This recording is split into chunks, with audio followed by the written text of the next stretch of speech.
ठीक है गाइस। तो अभी अटोमा ईएनसी का जो वेबसाइट है वो ही लॉन्च हो रहा है अभी के टाइम पे। और ये अटोमा ईएनसी की वेबसाइट के नज़रिए से अगर हम देखते हैं कि अगर हम समझने की कोशिश करते हैं कि अटोमा ईएनसी एक्चुअली में है क्या, तो फाउंडर्स ने जो वेबसाइट पर जानकारी प्रोवाइड करी है, तो उसके हिसाब से अटोमा ईएनसी जो है वो एक डिसेंट्रलाइज्ड एनर्जी बैक्ड करेंसी है। जैसा कि आप जानते हैं कि यूएस डॉलर जो है उसकी बैकिंग जो है गोल्ड से होती है। तो जितना वॉल्ट में गोल्ड पड़ा रहता है उतना डॉलर प्रिंट होता है। ठीक उसी तरीके से जितनी एनर्जी प्रोड्यूस होगी उतने ही अटोमा ईएनसी, मतलब कि क्या होता है कि जितनी एनर्जी थोरियम माइक्रो रिएक्टर से प्रोड्यूस होगी उतने ही अटोमा जो है माइंस होंगे। ठीक है। और इसमें सबसे बड़ी बात क्या है कि अटोमा जो है एक ही बार बनाया गया है, मतलब कि इसका हार्ड कैप है 21 मिलियन अटोमा ही बने हैं, जो कि टोटल एनर्जी से बैक्ड होंगे। जितनी भी इंडिया के पास जितना भी थोरियम रिजर्व है 25 to 30%, उसका टोटल वैल्यूएशन जो भी होगा उस टोटल वैल्यूएशन के अकॉर्डिंग ही 21 मिलियन को हमें कंपेयर करना होगा। Right right. आई होप आप लोग समझ पा रहे होंगे कि मैं क्या कहना चाह रहा हूँ कि इट्स सिर्फ 21 मिलियन अटोमा मार्केट में फ्लोट होंगे, और उसकी वैल्यूएशन जो है वो कंपेयर होगी या फिर लगाई जाएगी 25 to 30% of thorium reserves of India. ठीक है। तो ये काफ़ी बड़ा नंबर होने वाला है। अगर आप लोगों को जैसा कि लगे कि अगर अगर कल को मार्केट में मुझे अटोमा एनसी के कॉइन्स मिलते हैं, तो मैं डेफिनेटली अटोमा एनसी के कॉइन्स को लेना चाहूँगा, बिकॉज़ ये फ्यूचरिस्टिक करेंसी है और डिसेंट्रलाइज भी है। तो ये चीज़ें होने वाली हैं। ठीक है। तो अभी हम लोग थोड़ा समझते हैं कि अटोमा एनसी की वेबसाइट को विज़िट करते हैं, देखते हैं कि अटोमा एनसी का वेबसाइट दिखता क्या है। और उन्होंने बताया अटोमा एनसी की वेबसाइट पे जब हम जाते हैं तो इस तरीके की कुछ चीज़ें चलती हैं। तो मैंने जैसा कि पहले वेबसाइट विज़िट करा हुआ है, तो उन्होंने बताया है कि ये जो जो चीज़ें अभी चल रही हैं इसमें से कुछ चीज़ें जो हैं सिमुलेटेड हैं, मीन्स बस एक डिस्क्रि क्या होता है डेमोन्स्ट्रेशन पर्पज़ के लिए, ये एक्चुअल नहीं है। ठीक है। लेकिन चीज़ें ऐसी ही होने वाली हैं फ्यूचर में। जैसे कि आप देख पा रहे हैं कि अगर एटोमा एनर्जी की वेबसाइट पे आते हैं तो सीधा सीधा आता है the finite energy grid 21 million capped zero inflation power by decentralize thorium energy physics. Right. और ये अटोमा का प्राइस चल रहा है, ये सिमुलेटेड प्राइस है, ये एक्चुअल प्राइस नहीं है गाइज, क्योंकि अभी अटोमा मार्केट में फ्लोट ही नहीं कर रहा है। अटोमा पे अभी काम चल रहा है। इन्होंने बस वेबसाइट लॉन्च किया है ताकि बताया जाए लोगों को कि अटोमा एजेंसी नाम का कोई कॉन्सेप्ट आने वाला है मार्केट में, ताकि लोगों का विश्वास बना रहे। और ये 25 to 30% ऑफ थोरियम रिजर्व्स के प्राइस के बराबर होने वाला है। ठीक है। तो ये चीज़ें हैं। तो जैसे जैसे हम प्रोसीड करते हैं ऑटोमाइन सबसे पहले इसका लोगो अटोमा डॉक ऑब्सीडियन मॉडल में है और ये रोटेट हो रहा है इस तरीके से। ठीक है। उसके बाद अब जब जैसे हम ऊपर पढ़ते हैं तो द ऑटोमा मैनिफेस्टो उन्होंने डाला हुआ है क्रेटस ने। फाउंडर मेंबर जो हैं इसके अटोमा को उन्होंने एक बहुत ही बेहतरीन मैनिफेस्टो डाला हुआ है, जिसमें लिखा हुआ है कि true financial freedom is not just about spending, it is about holding a currency that the world can not simply print more of.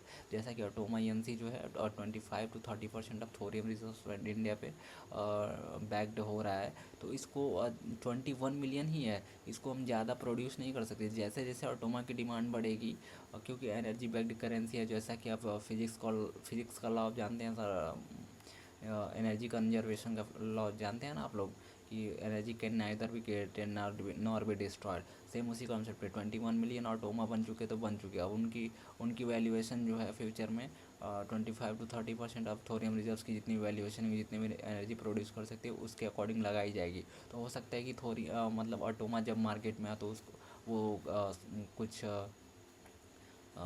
Float कर रहा हो, उतनी प्राइसिंग ना हो, तो मैं तो गाइस डेफिनेटली अटोमा के साथ जाऊंगा, अटोमा को परचेज़ करूंगा। बिकॉज़ ये बात हमारी नहीं है ना, ये बात विरासत की है कि हम अपनी आने वाली जनरेशन को क्या देना चाहते हैं। अगर क्रिएटर्स ने फाउंडर्स ने आने वाली जनरेशन के लिए अटोमा क्रिएट करा हुआ है, तो मैं अटोमा को अकोमुलेट करना चाहूँगा, अटोमा को एक्वायर करना चाहूँगा, ताकि जब भी थोरियम थोरियम रिएक्टर से एनर्जी बने तो वहाँ पे मेरे मेरे जो वो अटोमा है वो माइंस हों। राइट। तो और मेरे अटोमा की वैल्यू बढ़ेगी। अगर मुझे मुझे अच्छे दामों, मतलब अच्छे प्राइसेस पे अटोमा मिलते हैं तो मैं डेफिनेटली किसी भी प्राइस में मुझे अटोमा मिलेगा, अगर मुझे लगेगा वर्थ इट है तो मैं जाऊँगा अटोमा के साथ। ठीक है। तो बिकॉज ये फ्यूचर है ना गाइस, तो मुझे जाना ही पड़ेगा अटोमा के साथ। मैं अपना बता रहा हूँ, आप लोग अपना हार्ड अर्न बने, मेरे कहने पर मत लगाइएगा। ये मेरा विज़न है, मेरी थिंकिंग है कि अटोमा के साथ मैं जाऊँगा। बिकॉज ऑलरेडी मैं बिटकॉइन की अपॉर्चुनिटी को छोड़ चुका हूँ। बिकॉज जब बिटकॉइन लॉन्च हुआ था तो मैं यूकेजी में पढ़ता था, मुझे पता ही नहीं था कि ये बिटकॉइन है क्या। लेकिन अभी अटोमा के बारे में मुझे पता है, तो मैं अटोमा के थ्रू जाऊँगा as a stock market trader. जैसा कि गोल्ड ट्रेड करते हैं हम, कम्युनिटी ट्रेडर, तो हमें पता होता है कि मार्केट में एक से बढ़ के एक अपॉर्चुनिटी आती रहती हैं, ठीक है। तो अगर हम बिटकॉइन की अपॉर्चुनिटी को नहीं पकड़ पाए तो मैं अटोमा की अपॉर्चुनिटी को ज़रूर पकड़ूंगा, ठीक। तो ठीक है, आगे बढ़ते हैं, देखते हैं कि क्या आता है। बहुत ही बढ़िया यहाँ पे लिखा हुआ है प्रोसेस ओवर रिजल्ट्स, ठीक है। संगम प्रोटोकॉल, मतलब कि एक अटोमा में 1 लाख संगम होंगे। Mathematical certainty, zero inflation shell, decentralize node, ये सारी चीज़ें, ये जो नोड्स का नंबर दिख रहा है, ये सब सिम्युलेटेड नोड्स हैं। ये सब, इन सब, ये रियल नहीं है, बस ये एक आइडिया दिया जा रहा है कि अटोमा होगा कैसा। पावर्ड बाय एटॉमिक फिजिक्स, ठीक है। मतलब वही पावर्ड बाय एटॉमिक फिजिक्स का मतलब क्या होता है कि थोरियम थोरियम थोरियम से जो भी एनर्जी प्रोड्यूस होगी और उसके उसके अकॉर्डिंग एटोमा की वैल्यूशन लगाई जाएगी, उसके इसके हिसाब से ऑटोमा ट्रेड होगा, ठीक है। उसके बाद दो थोरियम इंजन, जैसे, ठीक है। उसके बाद हाउ इट वर्क्स, तो यहाँ पे क्या क्या है कि जो क्वाराटोमा, whole and grow, spend anywhere, ये सारी चीज़ें टोकन का आर्किटेक्चर है। पब्लिक डिस्ट्रीब्यूशन में 47.6% आएगा, इकोसिस्टम में रिजर्व के लिए 28.6% जाएगा, फाउंडर के पास 9.5% रहेगा, ग्रीन इंफ्रास्ट्रक्चर के लिए 9.5% रहेगा, डेवलपमेंट फंड में 4.8% रहेगा। इसमें थोड़े बहुत चेंजेस हो सकते हैं, लेकिन ये फाउंडर रिजर्व जो है उन्होंने मेंशन करा हुआ है कि 21 मिलियन ऑटोमा में से 2 मिलियन ऑटोमा उनके पास ही रहेंगे, ठीक है। तो इस पर थोड़ा ध्यान दे लीजिएगा। बाकी ये बाकी की जो वैल्यूज़ हैं वो चेंज हो सकते हैं, लेकिन फाउंडर रिजर्व में ऑटोमा फिक्स्ड होंगे। 2 मिलियन ऑटोमा फाउंडर्स के पास ही पास में होंगे। टोटल सप्लाई 21 मिलियन होने वाली है। और ये जो ग्लोबल डिप्लॉयमेंट काउंटडाउन चल रहा है, ये अब बस एक सिमुलेटेड काउंटडाउन है। जब तक इस पर काम हो नहीं जाएगा तब तक ये लॉन्च किया नहीं जाएगा, क्योंकि इनका एक बहुत ही बढ़िया शानदार सा स्टेटमेंट है कि हम स्पीड पे नहीं जाते हैं, कैलेंडर पे नहीं जाते हैं कि कैलेंडर में क्या दिख रहा है, कब लॉन्च करना है। हम जाते हैं काम पे, क्वालिटी ओवर स्पीड, क्वालिटी पे हम जाएंगे। बिकॉज डेफिनेटली टाइम टाइम पे लॉन्च करना चाहिए, लेकिन फिर भी अगर किसी काम को करना है अच्छे से, तो उसे उसमें टाइम तो लगेगा ही ना। ऐसा नहीं है कि काम होने में 10 दिन का समय लगे, आप 2 दिन में ही वैसे ही करके बना दो, फिर खिचड़ी ही बनेगी, ठीक है। तो इस तरीके से नहीं करते हैं, 5 मिनट में थोड़ी बनाते हैं।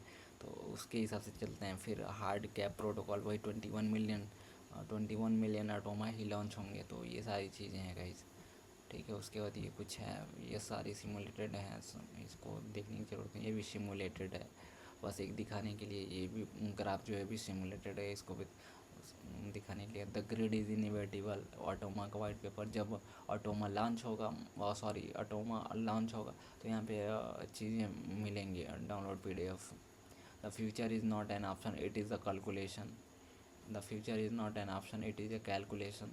The path to global rate, ये यहाँ पे ये बात तो मैं समझा। फेज़ 1 इनिशियलाइजेशन, 2 मिलियन जो है फाउंडर रिजर्व में लॉक्ड इन रहेंगे, ठीक है।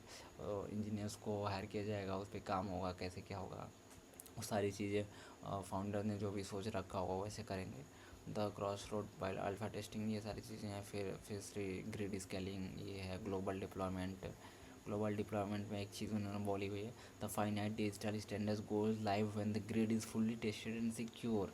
Great technology can not be rust, we launch when physics says it's ready, not when a calendar does. क्या ही गजब बात बोली है भाई, कि जब हम टेक्नोलॉजी को रस नहीं करेंगे, हम तभी लॉन्च करेंगे जब ये फिजिक्स के हिसाब से रेडी हो जाएगा। कैलेंडर के हिसाब से रेडी होने पे मैं लॉन्च, मतलब लॉन्च नहीं होगा ये। जब फिजिक्स के हिसाब से सेट हो जाएगा, चीज़ें सही हो जाएंगी, तब ये लॉन्च किया जाएगा। फिर उसके नीचे ज्वाइन वेट लिस्ट का विंडो दिया गया है, तो आप लोग ज्वाइन कर सकते हैं। थोरियम फिजन साइकिल, उसमें समझाया गया है कि थोरियम से एनर्जी एक्चुअली बनती कैसे है, ठीक है। तो यहाँ पे आप लोग गो थ्रू कर सकते हैं कि थोरियम से कैसे एनर्जी बनती है। फिर AHWR reactor, advance heavy water reactor code दिखाया गया कि कैसे इसमें बनता है, कूलेंट वगैरह क्या होते हैं, मॉडरेटर क्या होता है, इसकी सेफ्टी क्या है, best gravity driven safety system है, ये सारी चीज़ें। फिर उसका कंपैरिजन दिया गया कि थोरियम में कितनी एनर्जी बनती है, यूरेनियम से कितनी बनती है, क्रूड ऑयल से क्या कितनी एनर्जी बनती है, कार्बन इमिशन क्या होता है, बिटकॉइन क्या करता है। बिटकॉइन तो एनर्जी ड्रेन करता है, प्रोड्यूस थोड़ी करता है। लेकिन अगर एक बेसिक कंपैरिजन और मेन कंपैरिजन देखा जाए बिटकॉइन और थोरियम में, तो थोरियम से एक्चुअली जब एटोमा ईएनसी जो है वो थोरियम बेस्ड माइक्रो रिएक्टर पे है, तो इसमें जब एनर्जी प्रोड्यूस होती है तो एटोमा माइंस होते हैं। और बिटकॉइन में क्या होता है, बिटकॉइन को माइन करने के लिए एनर्जी आपको वेस्ट करनी पड़ती है। तो दोनों में ज़मीन आसमान का फ़र्क है। एक बन रहा है जब एक माइनिंग तब हो रही है जब एनर्जी प्रोड्यूस हो रही है, और दूसरी माइनिंग जब जब हो रही है जब एनर्जी वेस्ट हो रही है। ठीक है। टेक्निकल आर्किटेक्चर ये सारी चीज़ें हैं कि कैसे काम करेगा, आप लोग एक बार इसको गो थ्रू कर लीजिएगा। जो पॉइंट ऑफ एनर्जी प्रूफ है, प्रूफ ऑफ एनर्जी है, कंसेंसस है, बहुत सारी चीज़ें। फिर उसका ready to join the grid वाली चीज़ है, फिर फ्रीक्वेंटली आस्क्ड क्वेश्चन है, इसमें आप लोग देख सकते हैं। आपको कोई क्वेश्चन हो तो आप लोग जा सकते हैं, गो थ्रू कर सकते हैं। और यहाँ पे एक एआई का बॉट मिलेगा आपको, और इस एआई का बॉट के थ्रू आप कोई भी क्वेश्चन पूछ सकते हैं। जैसे कि रोड मैप मैं पूछता हूँ, road map, what is road map. तो अभी आपको बताएगा फेज 1 एक्टिव है, जिसमें फेज 2 क्वार्टर, ये सारी चीज़ें हैं। इस तरीके से चीज़ें चलेंगी। ठीक है, तो ये सारी चीज़ें आप देख सकते हैं। आई होप गाइज एक वैल्यूएबल नॉलेज आप लोगों के साथ शेयर किया हूँगा, जो जिससे कि आपके फ्यूचर सिक्योर हो, चीज़ें आपको अच्छी मिले। मेरे एनालिसिस पे, मेरे व्यू पे मत जाइएगा कि मैं क्या बोल रहा हूँ क्या नहीं बोला। आप अपना दिमाग लगाइएगा कि ये चीज़ें सही है नहीं है, क्या हो सकता है। तो उस हिसाब से आपके पास भी अपना दिमाग है, आप समझते हैं। ठीक है। ये मेरा मतलब मेरा पॉइंट ऑफ व्यू था कि मुझे क्या लगता है इसके बारे में, तो मैंने ये आपके साथ शेयर किया। बाकी सब बढ़िया है। और चलिए गाइस, मिलते हैं किसी नेक्स्ट वीडियो में, और till then see you, good bye.